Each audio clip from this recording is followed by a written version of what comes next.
Hi. It is not a happy Friday today, and I'm not ignoring world events in this moment. I just am not exactly sure how to process them. And so I thought I would get on and talk about a book as usual, both because that's kind of how I process things. I read a book, and also the book this week, How High We Go in the Dark by Sequoia Nagamatsu, is somewhat fitting, I think, thematically for the kind of moment I, at least personally, am emotionally sitting in, though I can speak to no one else. So I'm gonna drink this cider and talk about this book. So this book, when I mentioned it when it came out, I think back in January, I say like it's been more than 2 months in this year because it feels like it. It is a pandemic novel.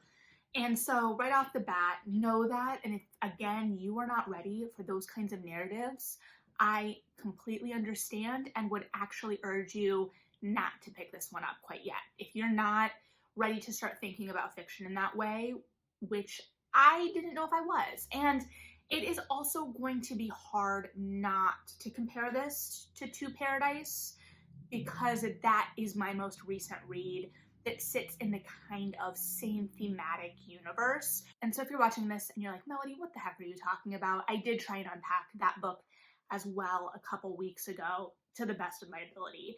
And this feels like it's kind of thematically exploring similar things. How High We Go in the Dark, To Paradise, in terms of titles, both kind of pull on this sense of striving and movement, and also an idea of stasis to a certain extent as well. And I do think that that is apparent in both narratives. How High We Go in the Dark is a set of interconnected short stories, and it starts us at the discovery of this Arctic plague that will haunt the rest of the novel. And the book itself was comped a lot to Station 11. And that was a huge part of the reason I was very interested in reading this, both structurally and thematically. Because structurally, Station 11 does that kind of interweaving of timelines and thematic ideas, and it's just structurally a very intriguing and interesting book. So that being said, it's not the same structurally at all because this is much more interconnected short stories, and that's what the book sells itself as in terms of what it explains itself as. So it's I think very transparent there. It's just trying to find the nearest comp title. Now, I thematically, Station 11 has a sense of hope and perseverance to it. This idea that humanity, the human spirit, storytelling, that there are these kernels of hope that persevere amidst tragedy. And I don't know thematically if that is what is being explored here. I do think it explores the tenacity of the human spirit, but it also has a significant grief and loneliness to it. The first story, as I said, starts out at the kind of crisis point of all of this. And it starts with a group of scientists as like this older man goes to the Arctic and is kind of picking up where his daughter, who passed away amidst this experiment, left off. So we start in this setting, in this kind of barren, remote, distant place. And that, I feel like, sets the tone emotionally for the rest of the book. And that being said, I do think, again, to kind of go back to Paradise, I talked in that book about how I didn't feel super emotionally connected, especially in the dystopian section. And here, even as we were moving from short story to short story that were like actually short stories in terms of length, I was emotionally scarred in a way by the narratives. I felt that loneliness. I felt that sadness. And part of that too may just be the moment we're in and how that gets processed. And one of the reasons I went back and was one of my central questions as I was reading that wasn't answered until I got to that author's note at the end was when the impetus of this started, because it didn't feel like it was rooted in the current moment. And I say that because it felt real in the sense that this book leans much more into kind of how we would commodify death following a pandemic, and this kind of consumerism that develops around death, because we see a kind of sequential narrative to this. Even though we're hopping around, the stories are interconnected, whether to a large or small degree, depending on the story. But we are moving pretty chronologically through time with some arguable deviations in terms of experimentation within the stories themselves. But they're all connected. And like I said, they feel familiar, and I can recognize them as an offshoot or a potential of reality. And they are sad, but in a much different way than I am kind of processing the current moment in relation to how we've responded to things. I have been dealing personally with a lot of grief in terms of how I thought people would care for one another. And that, I think, is probably a lot of my own, naivete and wanting to believe that we would really care for each other. And this narrative doesn't really feel like it leans in to that, or it doesn't almost feel like it's commenting on it in any way substantially. Rather, I feel the lack of connection.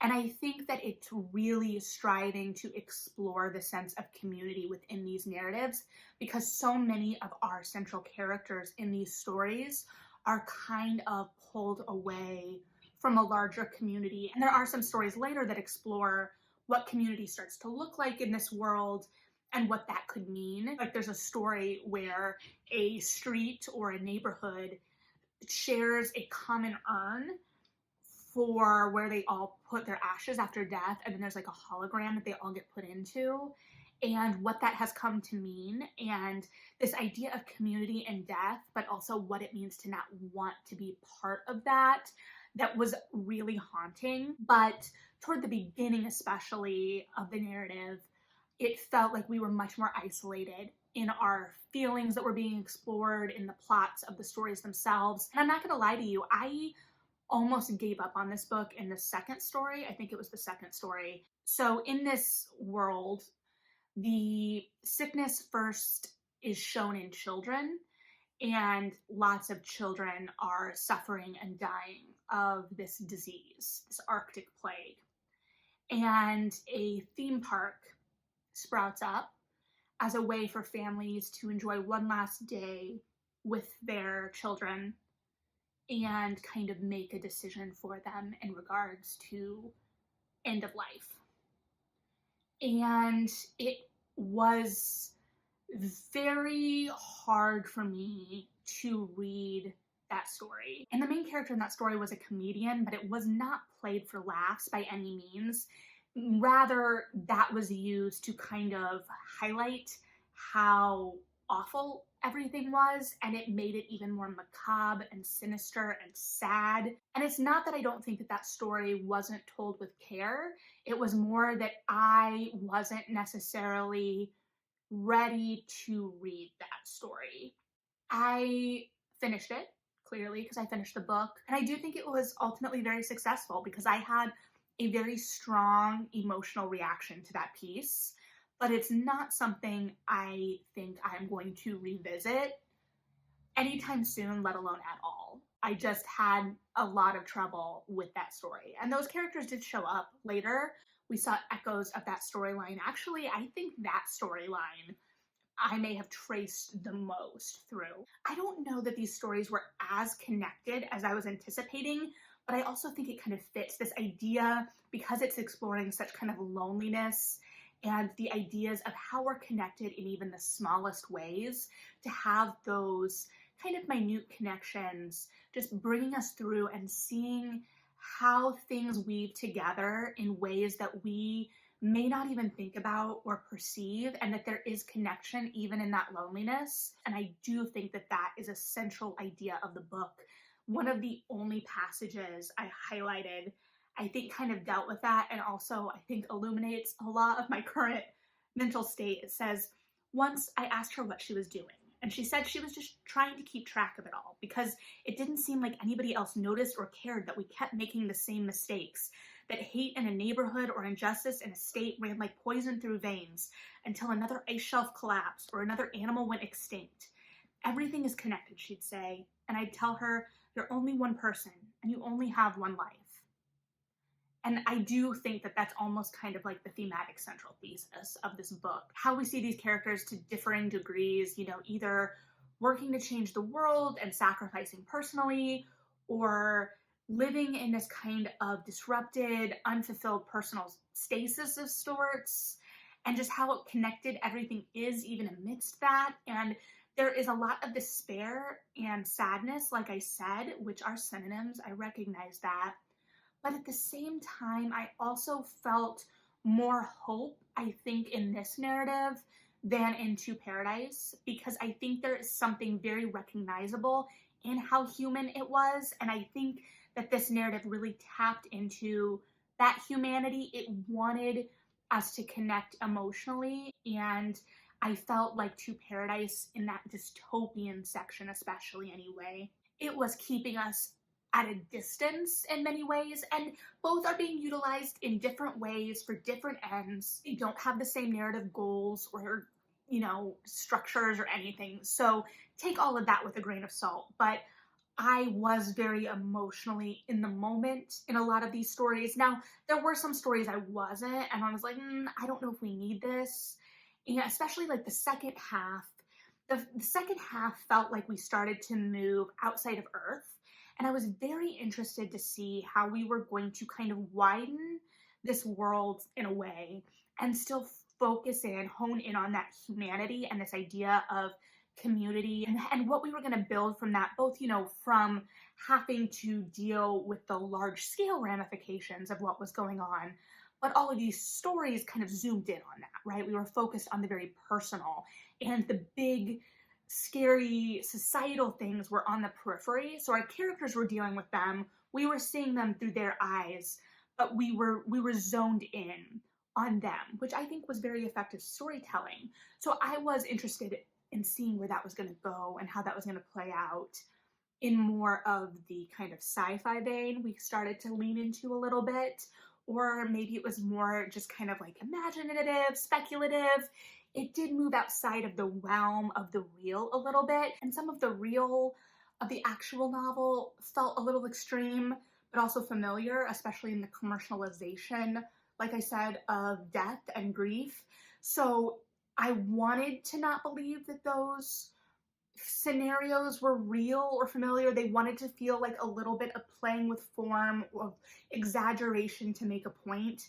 But in the second half, it felt like we were moving, like I said, into the more speculative space rather than the more exaggerated space that still felt rooted to something, if that makes sense. But I felt like narratively it then pulled us back from that a little bit. I felt like it didn't fully utilize the narrative opportunities it had set up for itself.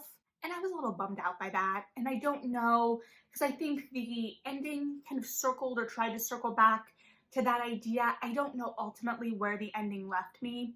I don't know if I was satisfied with it. I do think, like To Paradise, it left us off on a very open-ended kind of question, right? We're going to be stuck in this purgatory a little bit, and we're going to have to kind of mire through. And the story, the kind of eponymous story, although the story itself isn't named How High We Go in the Dark, but where that idea comes from a little bit more of an experimental story early on. And it almost deals with a kind of liminal space type purgatory as well. It follows a patient who kind of goes into a coma and is in this blank liminal space where he encounters other people that are in similar states, presumably, and how they can kind of go in at one point and out of each other's memories. And there was something really interesting and beautiful in that, but I didn't feel like we got similar imagery or similar kind of exploration until much later, if at all.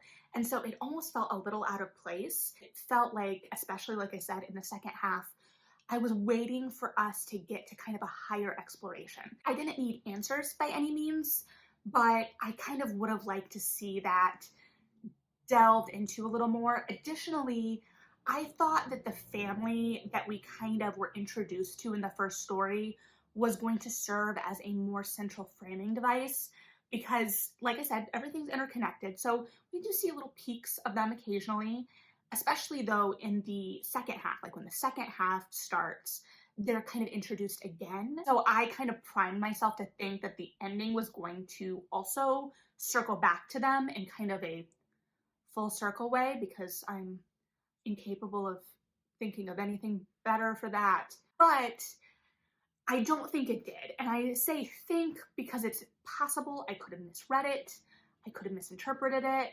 Maybe I was not smart enough for that narrative in that moment. Maybe I was a little bit, not gonna lie, an anxiety brain. So maybe I just didn't pick up on the cues that were there. But I think either way, I would have liked to see that a little bit more central because it just would have felt like a moment. And it also narratively was already kind of set up with the kind of deviations we started to take from reality in that second half, that it wouldn't have felt abnormal based on the amount of time that had passed, especially because the final story kind of pushes the bounds anyway. So I don't know, this was definitely a really intriguing collection.